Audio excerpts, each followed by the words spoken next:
Mga katropa, alam mo ba na ang DWDD 1134 kHz AFP radio ay ang opisyal na radio station ng sandatahang lakas ng Pilipinas na binubuo ng Army, Navy at Air Force na siyang maghahatid sa inyo ng mga balita mula sa ating Armed Forces at iba pang impormasyon.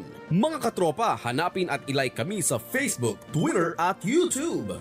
DWDD AFP Radio, ang boses ng Kawal Pilipino.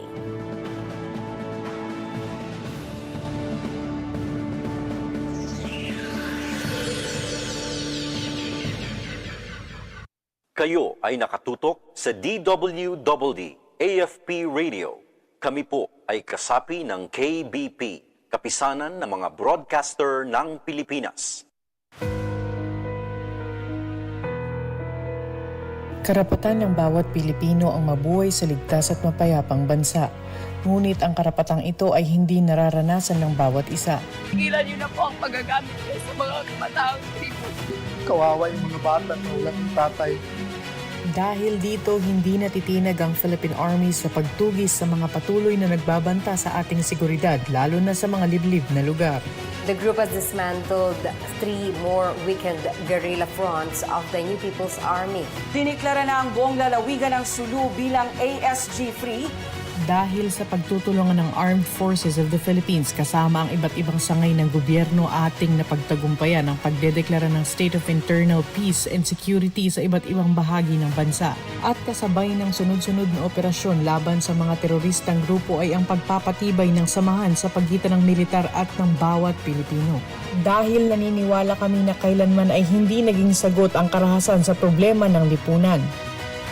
Hand in hand, we'll work together to heighten the internal and external security of the Philippines, to create a more conducive environment for the comprehensive growth and empowerment of our people. Kami ang inyong sandatahang lakas ng Pilipinas, kasangga ninyo sa bawat laban at hindi kailanman pasisiil para sa mga Pilipino at sa bagong Pilipinas. Ito ang DWDD 1134 kHz AM. Balita, impormasyon at musika. Ito ang DWDD AFP Radio. Boses ng Kawal Pilipino. Thank you for having me. Welcome to the program. So with that, was I able to say those words? Yeah, no worries. Laureline, everything is perfectly fine. All right. So with that, thank you for joining us, Ms. Laureline, on our program. What is your take on the crime discussion? I think I'm not even sure if it's crime rate, but that overview of crime perspective on your country for 2023 data. What's your take on that? Yeah, this is super interesting. So on my side, I am not so into crime, which can seem a bit funny because what I am looking at is really like the other side. It's like getting out of crime. So I am not so much like into the kind of all of the crime conversation. I'm like really like, how do we get out? Like, what is the opposite of crime actually? Like, how can we help people to come from all of like everything that you just described, like the murders, violence, like the thief, all of that, like it all comes from one source. It comes from somewhere. And I mean, like you've been giving a lot of very simple crime, I would say, like numbers.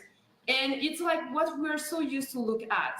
Like, you know, like the crimes from the streets, from the bad people, you know, like we're very, like we're not talking so much about like other kind of crimes, which are still crimes, like financial crimes, like fraud, like people are just like stealing at other different levels. And as Shamir said just before, it's because also there is not so much of the violence part in that. So people feel like it's not so much of a problem, but that's also a problem that has consequences. So my take on that is that we need to look at crime completely differently than what we're used to. We need to look somewhere else. We are so used to look at the data as like there's like this kind of crime, this number of crime, and we're just focusing on that. And I think we're just like, I mean, what I'm doing is education. I am accompanying Right. people on the like educative part, and so I am just more like, how do we get out of that? Like that's my real question. That's how do we get out of that? Because crime is going to How- keep growing. Right. How do you? I'm sorry. How do you approach it from your perspective on how to get out of crime? I read in your file from my introduction a while ago that there is something to the road of success, and you they call you Coach Laureline from some facilities from some of the data I gathered, and meaning in my mind there's someone trying to give me a guide or mentoring me on how to be not a criminal but a more successful person. Is that how you're approaching it, Yeah. or there's another? Like, yeah. That's how I approach that. And my take on that is that if you are able to do something that is completely illegal, that is like even like the fact that it's immoral is something else. We need to work on that. Like, but the fact that you can think kind of out of the box, the fact that you can take risk, the fact that you can have like some sort of initiative in your life, you have some kind of leadership when you're like committing some crimes. So I want to know who you are and what we can do with the energy that you have.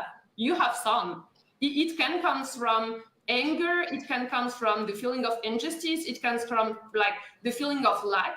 But whatever that is, there is This some. is Yeah, like there right, is right. some I'm sorry. energy. We can redirect this energy. We can make something out of this energy, and that's what I'm actually doing in jail. So I am accompanying youth, and what I'm doing is like trying to understand what brought them to crime. And some of them are just actually like very ambitious people. Like just we need Right. to just say that some of them are just very ambitious, and they see that as a business. This is just like business. Interesting. So we Right. just Interesting. there is one part that is like we need to heal the part that is making them go into something that is immoral, or that like for example the violence. Okay, some people are going to want to murder, some people are going to want to be violent, like you are going to have like very kind of bad crimes in this matter. But like it comes from somewhere, and most of those guys, like I've been accompanying them in jail, most of them it's like completely unconscious, like it's completely like out of their own control. It's just like emotional stuff. If you heal that, it's over. Like they're not going to commit crime again. They do not even want to. So I've grown up in a very, very violent place, and This is I very remember, yeah, like one situation I was in, the guy was almost like killing someone, and I just like the guy was like very, very tall, and I'm very small. You cannot see that there. Like I am small, and I was just like stopping that guy who was like, I cannot describe the difference of age between us, and I was just stopping them like very calmly, but he was out of his mind, and I was like, I am going to get you out of here. Like that's going to be okay. You're going to calm down. You're going to explain me what's going on. But that guy was actually getting out of 20 years of jail for very, very violent stuff. And I was just able to just like push him outside and talk to him. And the reason, like when I asked, like, why did you let me?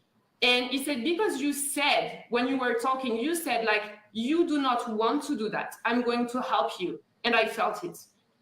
And that guy really didn't want to be violent. He just didn't know how to do anything different at the moment. So I was just That's like, right. I was just helping. And so this is the first thing, like learning how to deal with emotion, learning how to heal trauma. That's the first part.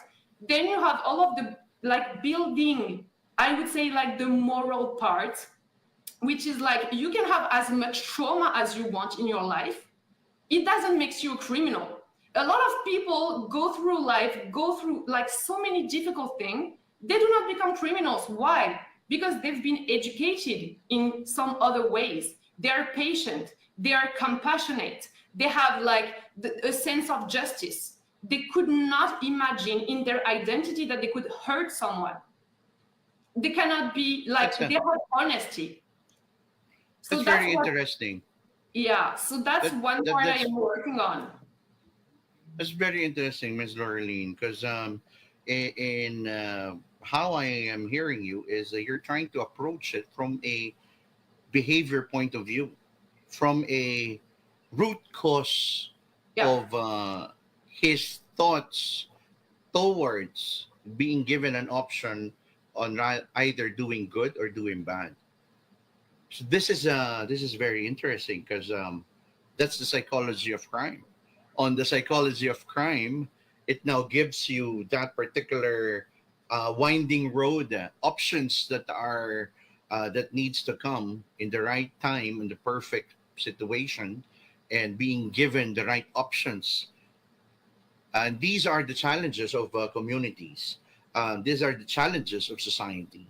The society in general does not particularly, as I was able to um, uh, cite it in one of my lectures, in cultural indifference, society does not have the right equipment, tools, methodologies, opportunities being given to them, especially in areas that are less in life.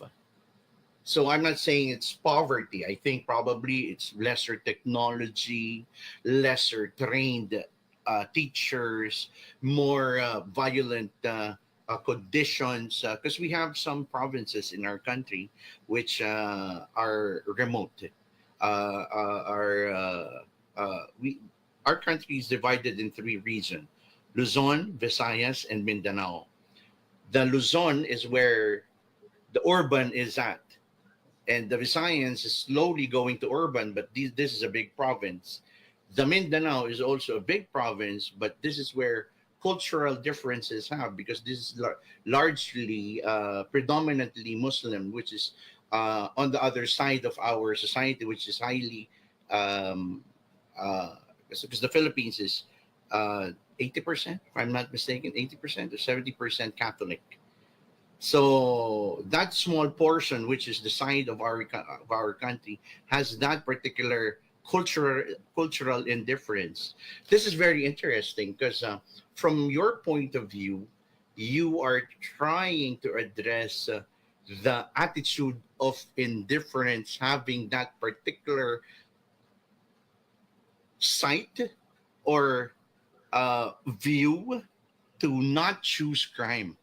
That's Yeah. very interesting, Ms. Laureline, because I would really love to ask how you approach that, and that will be, I will hold you on, that will be your take. I will hold you on that, just like Dr. Shamir here. We have his take on cybercrime, and yours will be the psychology of crime, choosing the better option. Is that the right word, Shamir? Yep, that's Psychology right. of crime, choosing the right Psychology. option. I think one of the most interesting, or one of the interesting things that Laureline has shared is that, when she says, it's not that they want to do crime, right? These guys are extremely intelligent. Some of them have Fortune 500 characteristics, but the problem is they have street mentality, right? So how do we then Right. convert that street mentality to Fortune 500 mentality, right? Because they already have the characteristics of it. Like she said, they are good leaders. They are motivated to do something. It's just that their motivation is moving towards something negative or something immoral. How do we then re-divert that to focus that same energy of trying to accomplish something towards something more positive? So I think what she's doing is actually amazing. And I think Oh most of us, yeah, when we look at definitely. crime, most of us, when we look at crime, we always say, oh no, they are criminals. Let's just fix them, or put them aside, put them away from society. But she's going and she's doing something. Nope. I understand, you have a problem. Let's now redirect this into something positive, and you're going to achieve great things. Right. My friend, there's a little of my background. Hmm. I didn't start Being a out as a criminal? good guy. I grew up in the streets, Hmm. and Right? growing up in the streets, you're very exposed to the easy things, which is doing the bad thing, and because doing the bad thing gives all the result, especially the good ones. Yeah. The things that make me buy the things I want to buy, to easily forget the pressures of life, and life's terms.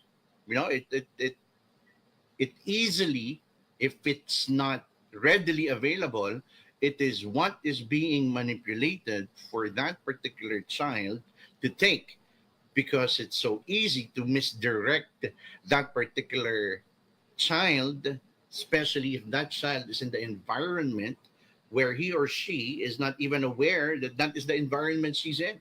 Am I correct, Ms. Laureline?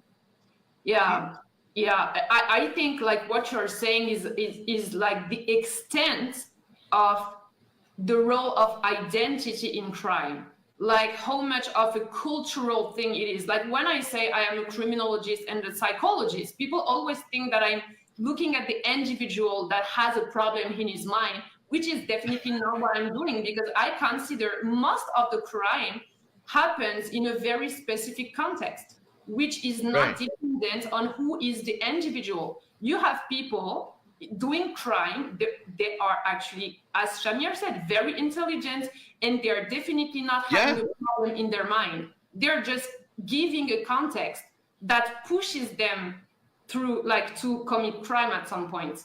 So it's very interesting, because even like when you said like the crimes in France, what's interesting, like that's a big country, and you have different cultural aspects of crime. So you have cities and regions in France when you have like very violent crime, and then you have other part of the country where the cultural aspect of crime is sexual crime, and you have other that is like very correlated to being alcoholic.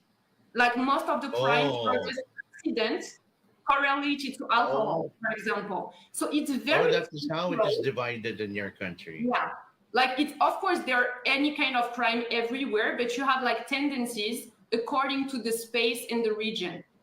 So that's very, very cultural. I would even say that crime is actually contagious.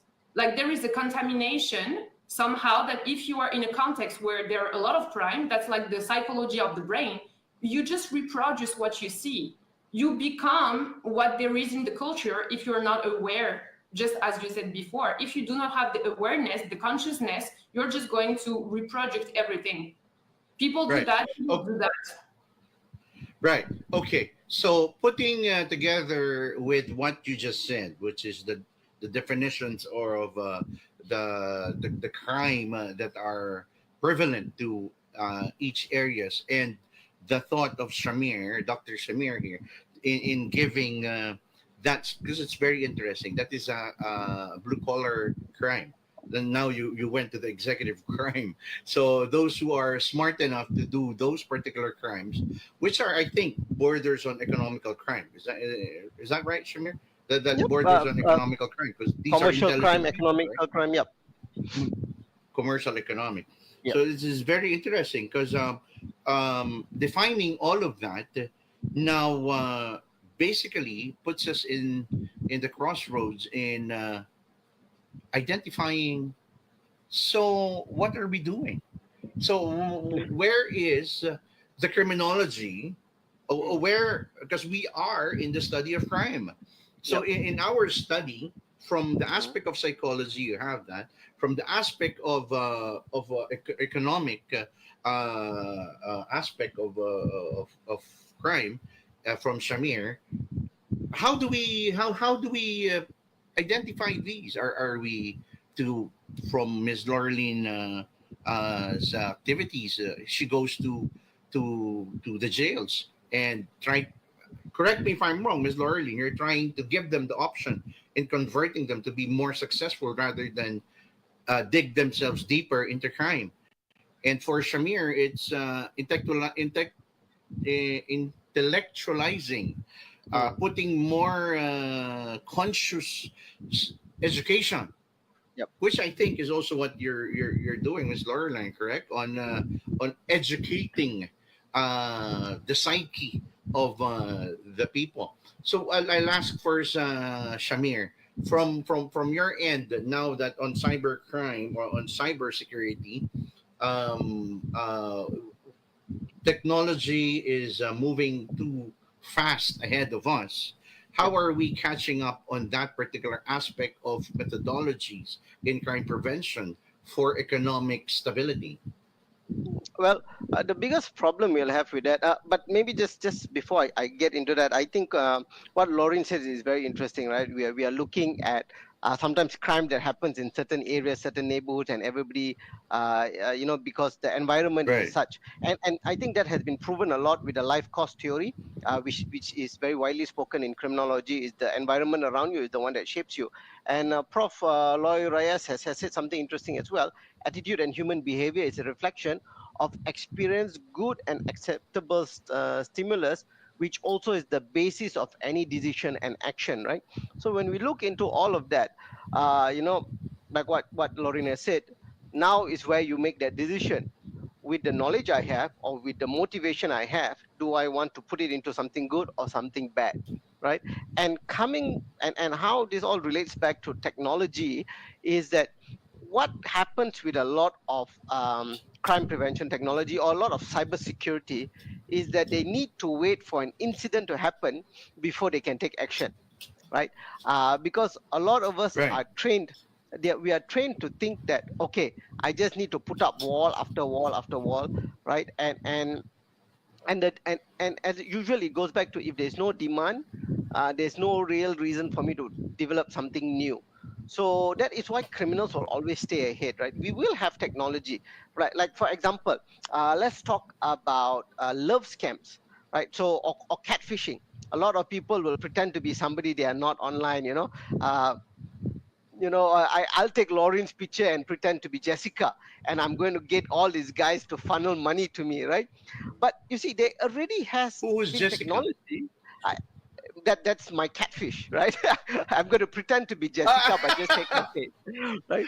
And then I'm going to tell Oh, guys, okay. "Hi, I'm Jessica. Can you send me some money? I'm in love with you. I want to be with But you. I'm coming using with you." Lorraine's Or using picture. Lauren's picture, right? But you see, that people still become victims of this, even though there already is technology to identify if a person is catfishing you or not. All you have to do, let me teach you this, and to all the viewers and listeners out there, this is such an simple and free method you can use to detect if someone is actually using a fake photo. All you do, like I said, I will take her photo, I will say my name is Jessica. All you have to do is just take that photo, drag and drop it into Google Images. And what Google Images does is that it reverse searches that image. And if you see, hey, Jessica, me, but my name that keeps popping up is Laurene's account. So then oh, I'm definitely catfishing you. I am not who I say I'm supposed to be, Oh. right? It's a free feature on Google Images. It's been around, but still people have been falling victim. And the main reason for that is that even though, like earlier we spoke, you asked about what are the current tools. These tools are out there. It's just that are we aware of it or not? The biggest problem is that a lot of people follow influencers which don't know what they're talking about when it comes to crime prevention, instead of listening to shows like yours, right? More people should be tuning in to these sort of shows so that they actually understand what's going on, instead of following somebody on Instagram and TikTok who have no idea what they're talking about when it comes to crime prevention and security, and, and, But and the and following culture advice of from them. social function Yeah. is liking someone you don't know. See that's where the very interesting part is. This is where criminals capitalize. Yep. They give you that particular bait of interest in finding, because naturally, I mean, Miss Lorraine will agree here. Naturally, a kid or a person of lesser information Mhm. chooses the exciting part, which is the Yeah. more adventurous part of it. Talking to someone they don't know, Yes. getting interested in some things that this particular person keeps on posting that makes me wanna be part of that person's lifestyle. So Yes. then, of course, if I'm not going to verify and fact check, then I will Yeah. be easily baited. Uh, there's a interesting uh, a message here that Dr. Lloyd Reyes was able to. The Vice President of Campus Security and Safety. He said, attitude and human behavior is a reflection of experienced good and acceptable stimulus, which is also the basis of any decisions and actions. I think it falls right into our discussion. If the attitude of the viewer I think catches more interest on that particular thought, that's what I shared a while ago, then it's bait. Yeah. Lauren, you're sharing? Yeah, just before Shamir, what's so interesting, you said like around like cyber security, and you said like people should have like good antivirus, right? Like, I think what's so interesting is that we should have good antivirus in our minds. Like the Yes. problem, like, that's what I am teaching, is because this is like mostly the work of Shamir, is preventing people from being victims of crimes. I am preventing criminals from being more criminals. Like, I just like stop them from being criminals. But Shamir is teaching people not to be victims of crime, which is like a super important work. And what we do for that is just like we create antivirus in the mind. Like, if I am so well with myself, I do not need the love of Jessica that I do not know, that is online and lying to me that she loves me and she needs me and I am so important. And, you know, like, if I do not need that, why would I fall into this trap? If I am so good with myself, if I am not dependent, like I do not have inner insecurity, I say that even for criminals, because criminology is actually victimology. Like, most criminals have been victims and are still victims in what they're doing. So if you look at criminals, We call that codependence. yeah, and like Somewhere in their history, someone made them a dependent of what their criminal environment was. yeah, and that's like really, you see them, someone has been lying to them, saying like you will have the life of your dream, you will have recognition, you will have respect, you will have like a certain level, you know, of social, you know, and they're just falling into it, they're buying it. And this is like, you find them in jail and they were like, I was just hoping for my beautiful life. And you're like, just because they feel so insecure with themselves. They feel like if they have money, they are no one. Right. They're relying on having a lot of money to become a huge person in life. You know, so if you remove that and you just bring like self-trust, self-confidence, leadership, like honesty, all of that, they just stop being criminals. So here's a good code. Now, Dr. Reyes, Dr. Reyes, thank you very much. You're three, the living antivirus. Thank you for being around. No, See, but that's, I think Dr. Reyes is also one of those, you know, for I'm sure everyone in the Philippines knows him as well. You know and Dr. I've had Lo, the you met pleasure- him in IPSEC. Yeah, You met yeah. him in So, IPSEC. He's one yes, of those I've had the guys that pleasure I of introduced to you speaking before. to him and all. Yeah, thank you very much, and always thank you for the kind words. See, technically, what we are discussing now are finding the antivirus. I think that's the reason why we are all in the world of study of crime, because we want to really know what makes a person become a person of criminal intent. Criminality is the intention to commit. Is that correct? That particular illegal act, unlawful act. That's why it becomes a crime, because it is a violation of law. But I'm pretty sure Ms. Laurelyn here will be very interested in what I'll be saying. But not unless it is criminalized. It does not become a crime, but immoral to the standard of society that dictates the morality of that particular discussion, act, or mindset. So this is very interesting, because you're in the purview. Ms. Laurelyn is in the purview of the development to the world of crime, to prevention of it going back to society or productive society. So this is very interesting, because attitude is behavior is more on the purview of Laurelyn, wherein for both of us, Shamir, we are on the designing the methodology of Yes, how yes. it is being implemented, Yes. what is being in the Yeah. So these are interesting discussions, and this is not going to be the first and last of our discussion. We're just touching that particular topic because technically this is a big, a larger discussion aspect of it. Psychology of crime, the behavior, as for Miss Laureline, is a whole new world of discussion because from the development to teen to adulthood, that's where the discussions are, and that needs to be dissected. I'm very interested particularly in what she does when that person is in jail, because we have outreach programs in jail, but because we have so much influx of drug addicts, that is the influx, that those are the people we try to convert. How for them to be positive positive and productive men and women of society after being incarcerated. It's very interesting. Sorry. Yeah. You know, This brother, is you one of said the good something very outreach here. interesting, right? You said you see most countries have an outreach program. The Philippines has an outreach program, right? I've had the pleasure of coming to your prisons as well. You all have an outreach program, but yet the number of reoffenders are always there. So, but I think what Laureline has done, or the approach she has taken, Relapsers.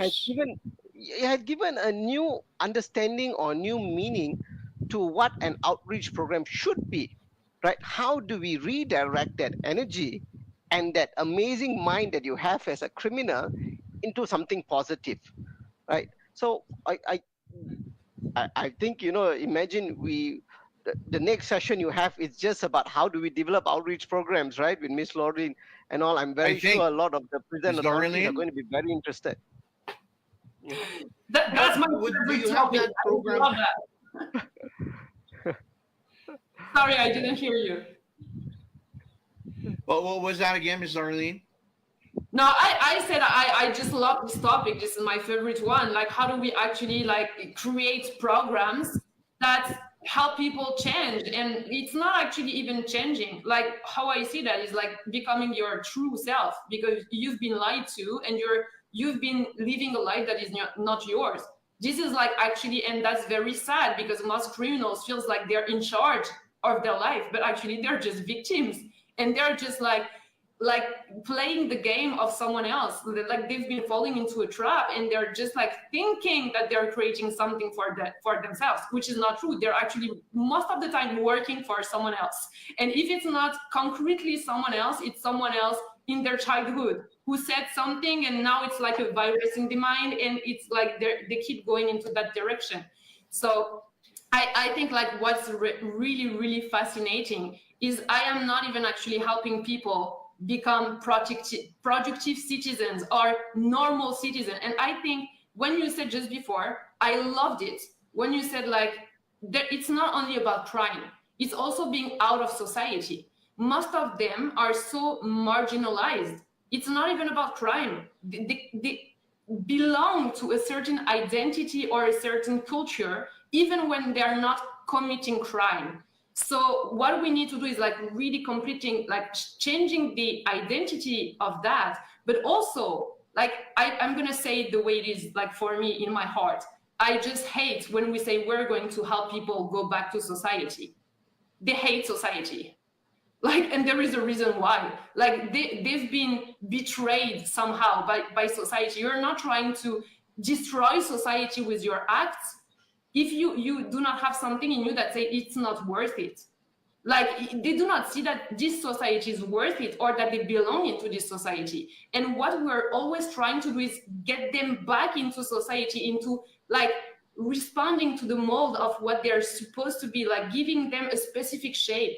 But they're marginalized. They're not going to respond to that. They do not want to get back to that. There is suffering in society for them. So what I say is, when I arrive in jail, I am like, you were the front line. It was, your life was a war. You were at the front line. You just see all of the problems.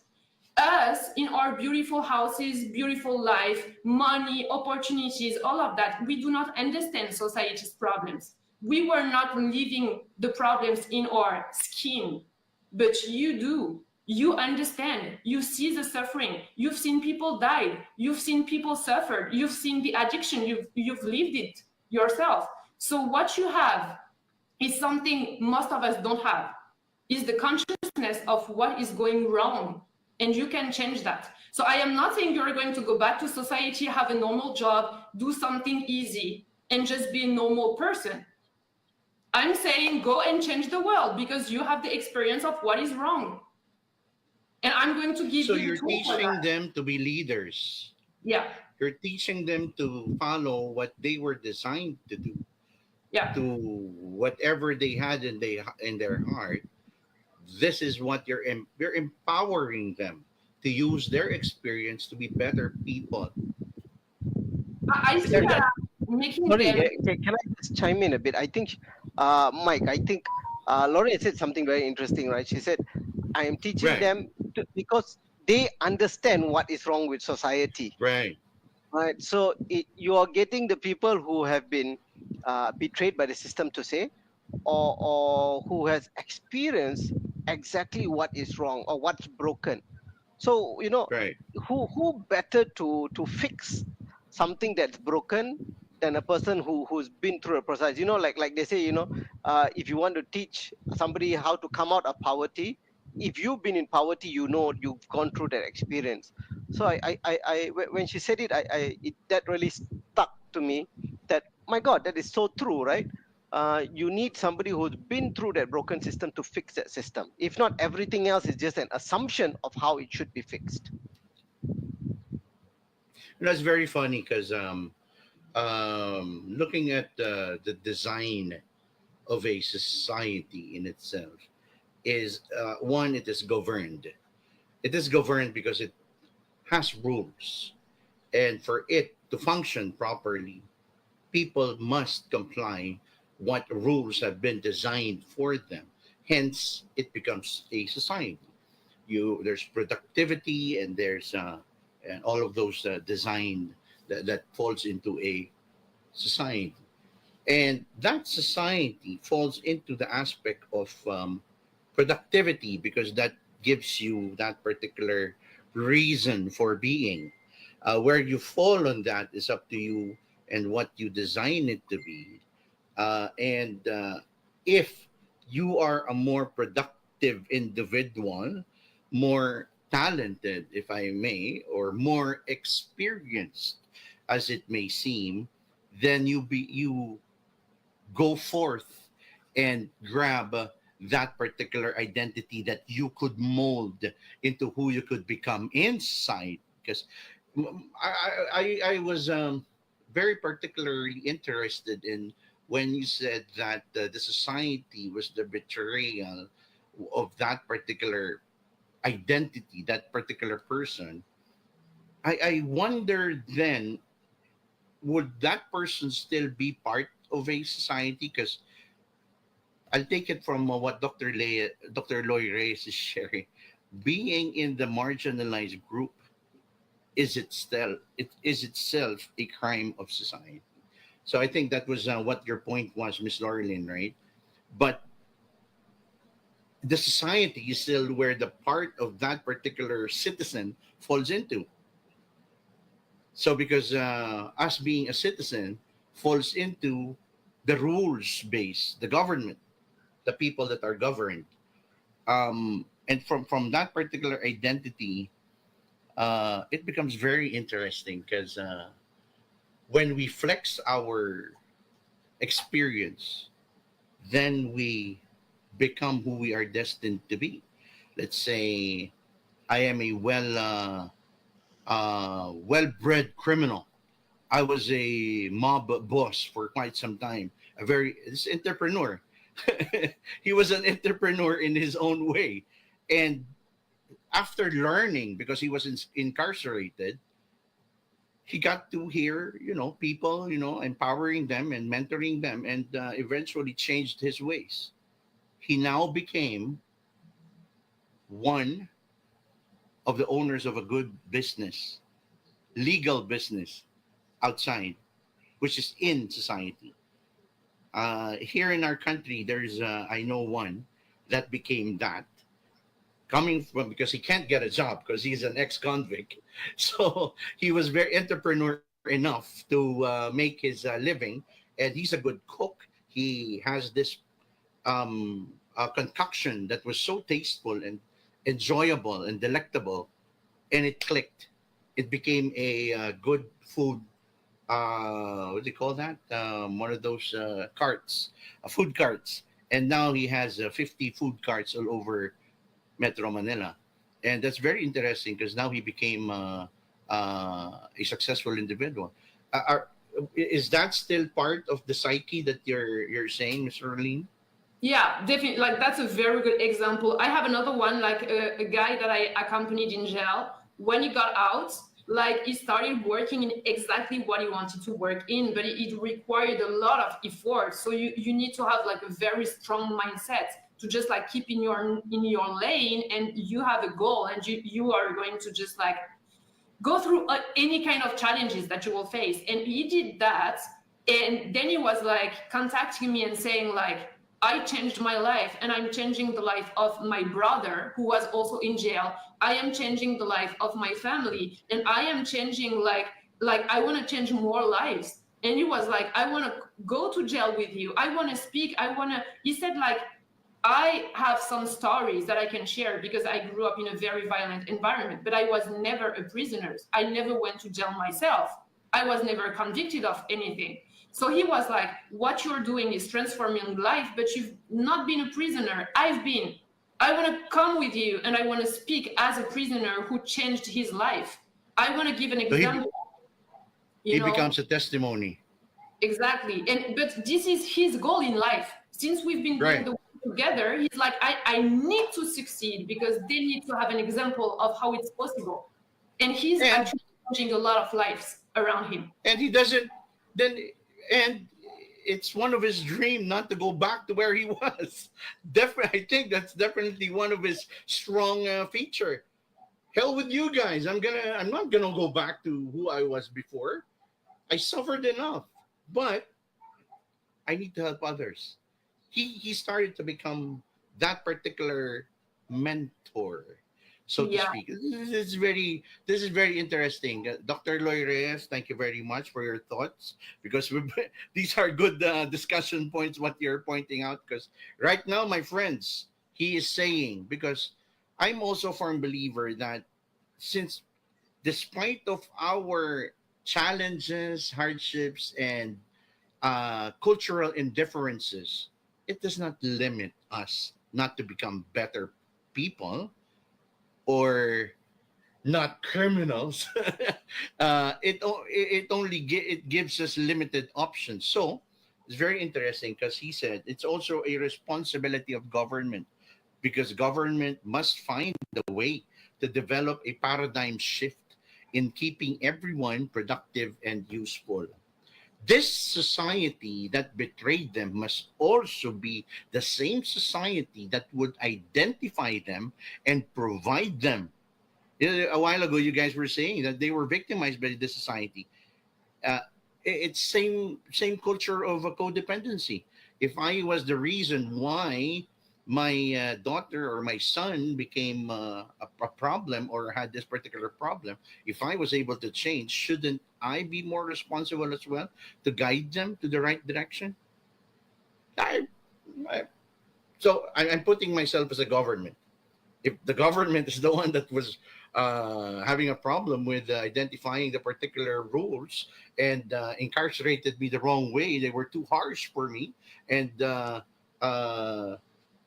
stereotyped me as an addict, or short of saying a criminal, criminalized me. Therefore, I was betrayed by the system. Wouldn't that same system be able to be the same system that would identify that particular victim to become, oh, he's no longer part of the stereotype. He is now this particular stereotype, because it's still stereotype, my friends.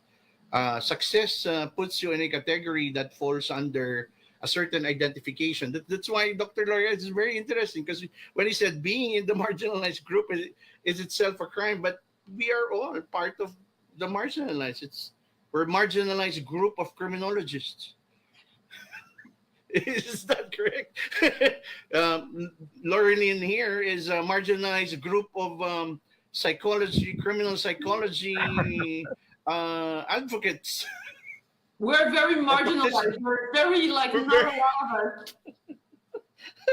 Yeah, that's interesting when you said that we're very, because in the Philippines, the very challenge we have is placing guidance counselors in schools, because as you said, they must be guided before they should have options. It's very interesting how your culture works, because I'm starting to feel just like Dr. Shamir here.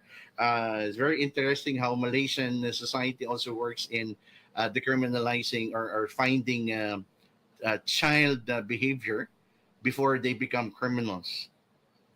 Because there's always two routes, right? Yes. Better person, good person, or that particular person that goes to the other side. Yeah. Well, one Shamir? of the things that's interesting is that is that age where the 12-year-olds to 15 years old, right? This is the age that what you would categorize as the junior youth age, right? You are not a child anymore, nor are you a youth yet. You're not a teenager yet. You're just that in between stage. Is that And juvenile? that's the time. Well, it's juvenile, but it's still No. you are juvenile, right? You are in that juvenile category. Right. But as an individual, you are what we would categorize as something called junior youth. You're not a youth, nor are you a child. You're in that in between stage. And what's interesting about that is that that's the time you're finding your identity, right? You're not a child anymore, but you're not yet a teenager. So what is your identity? And that's why, if you're in the wrong society, It's a curiosity state. Yeah, you're in the wrong group of friends, and then you become, for example, just say I'm very close to my neighbor and he's a drug dealer. So what do you think that's going to happen to me at 12, 15-year-old? I'm going to look up to that guy, right? So I'm going to say, okay, when I grow up, I want to be a drug dealer. So that age is a very crucial age, right?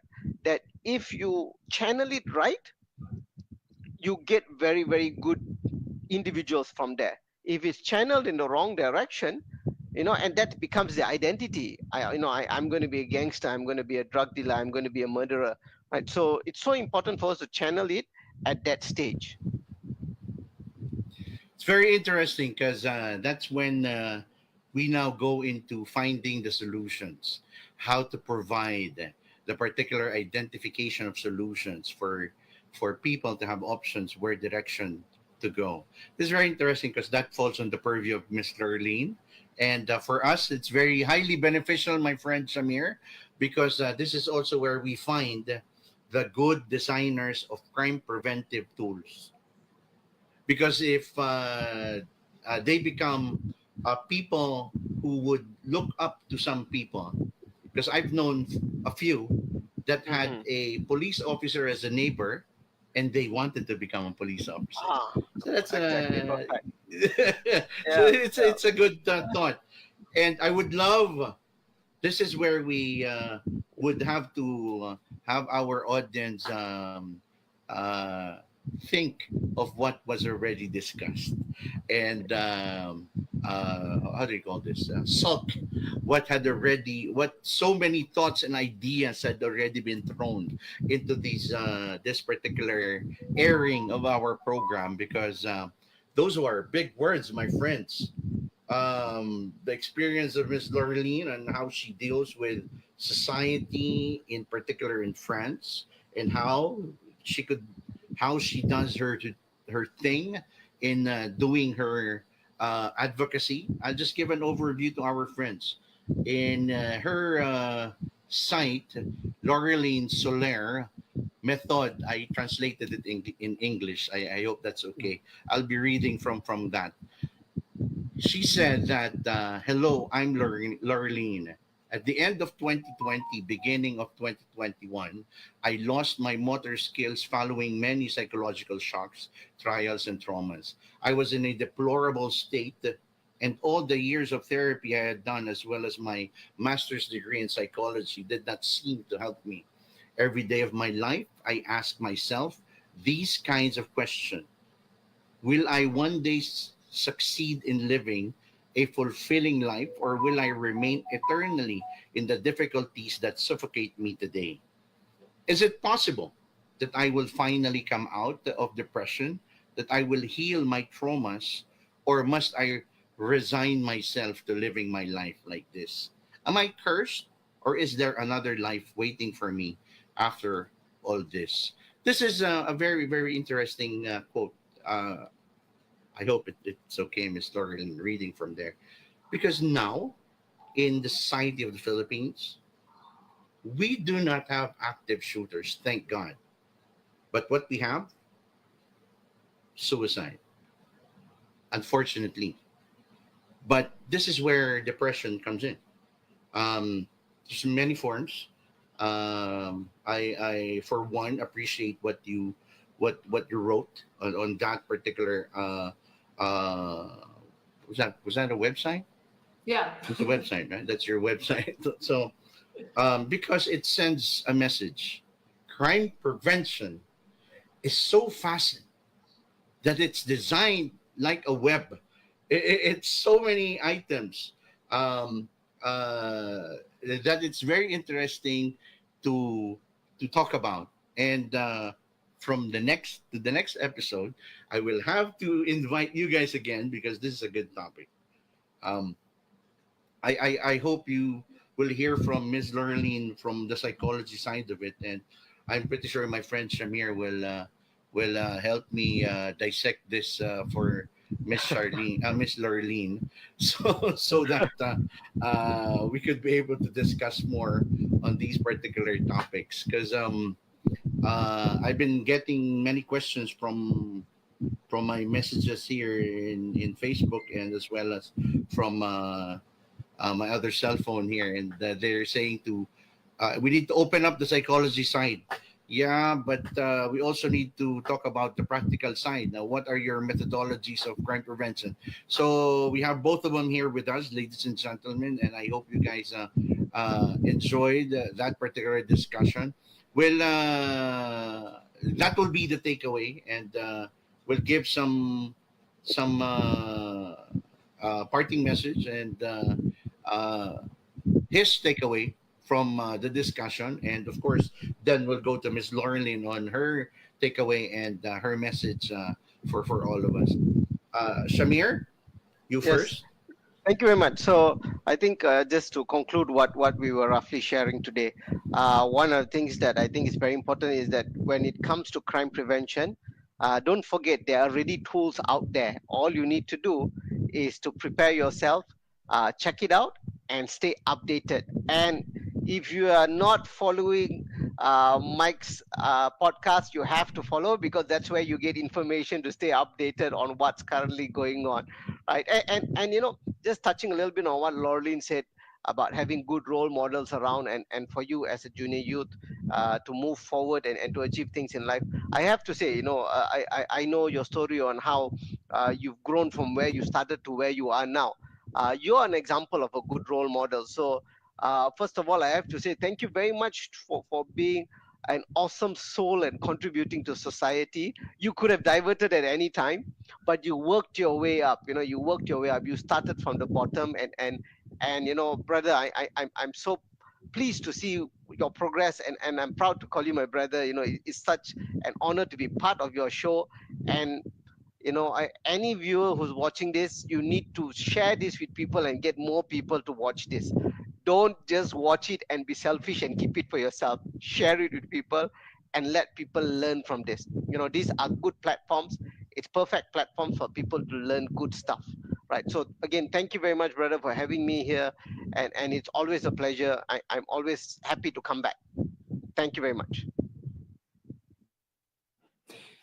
Yeah, and just like going like from what Shamir just said, because he said what I wanted to say, but like thank you so much for having us and having me today, like in your show. Like I really loved it so much, and it was like such a pleasure.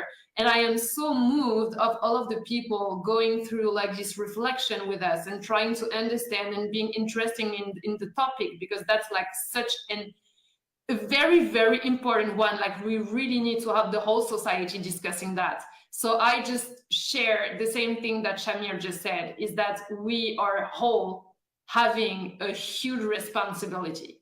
Like Shamir and I and you, Mike, like we are all having like a job on that specific topic. But it's not because we're not working in this specific field that we're not responsible or that we cannot have an impact.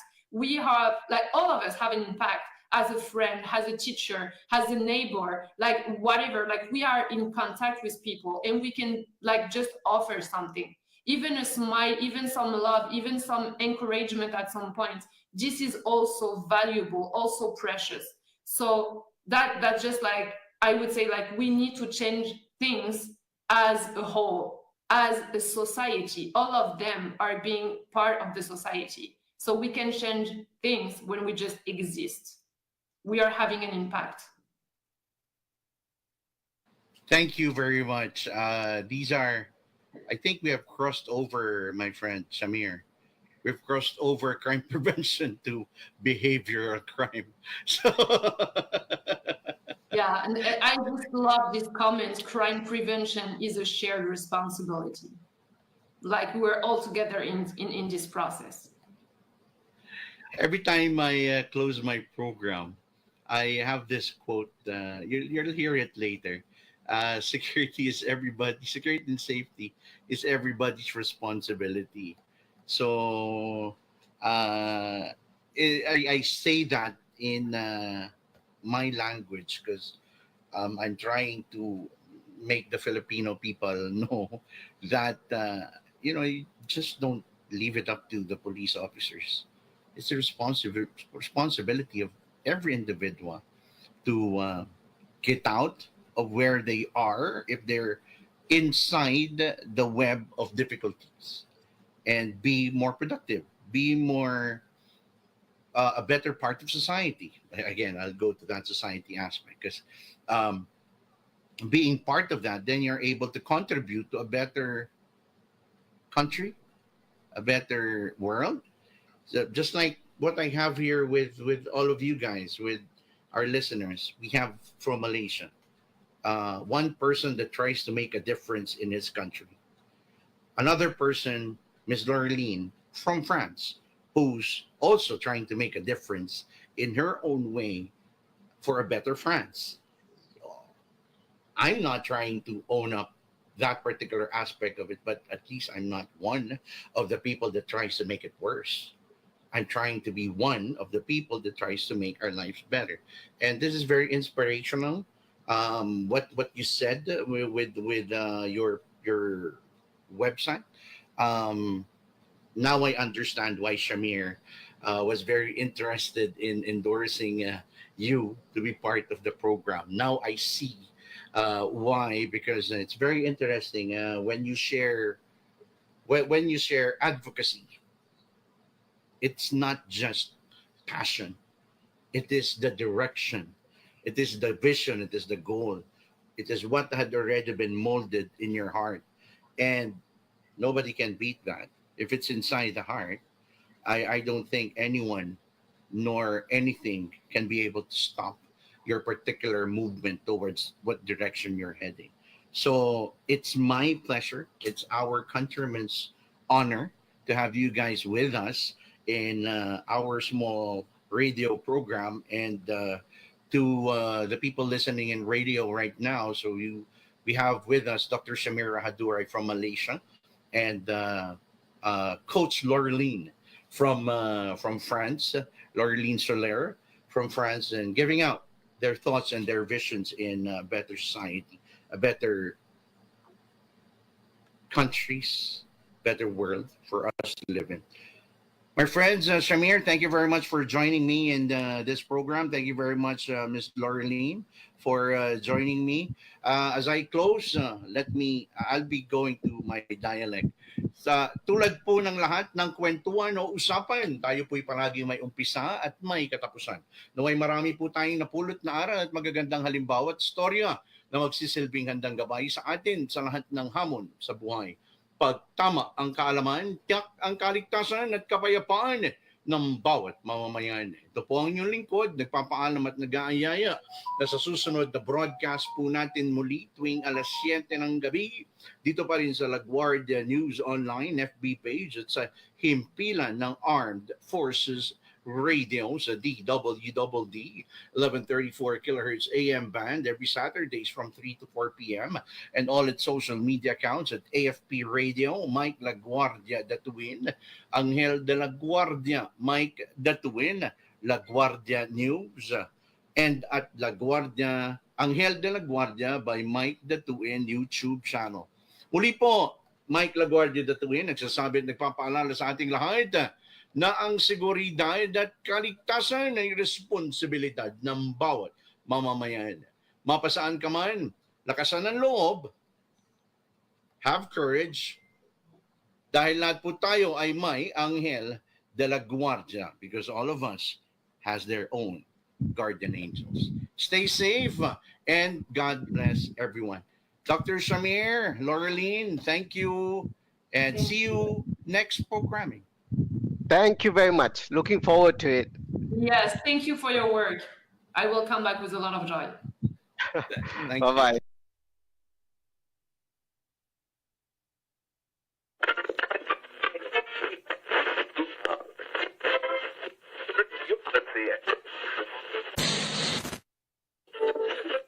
Narito ang makabuluhan at siksik na talakayan. Ang programang may puso at kapupulutan ng aral ukol sa seguridad at kaligtasan. Umaksyon, maging alerto. Anghel La Guardia. Blaze Records. Easy. Isang masaya, mapayapa at biglas na araw Luzon, Visayas at Mindanao. Huwag ka na malungkot, andito na ako. Pupunasan ko ang luha sa mga mata mo. Di ka na magdurusa pagkat ako magsisilbi sa'yo. Pinabati natin ang lahat ng mga Pinoy all over the world mula sa Amerika, mula sa Europa, Ngumiti ka lang UAE, Qatar, lahat ng iyong at hirap Russia. at masakit ay merong sagot. Ating kagwardyahan, Madilim mong mundo Tundaluan, na nababalo. kapulisan, Bubuksan ko yan at kaakibat sa public bibigyan ko ng safety, liwanag. peace and Magtiwala order, ka mga lang. empleyado At ng huwag kang pamahalaan, mapagyabang. mga ordinaryong Andito ako, manggagawa, may handa kapansanan kitang ka man o ipaglaban. wala, Kahit anong ang mangyari, ating di mga kita kabataan iiwan. o ang ating mga tinatawag Andito na millennial. Mula po sa amin dito sa programa Anghel de la Guardia, programa para sa Guardiang Pilipino, karapatan ng mga manggagawang kagaligtasan. DWDD 1134 kHz AM. Balita, impormasyon at musika. Ito ang DWDD AFP Radio. Boses ng Kawal Pilipino. Kayo ay nakatutok sa DWDD AFP Radio. Kami po ay kasapi ng KBP, Kapisanan ng mga Broadcaster ng Pilipinas.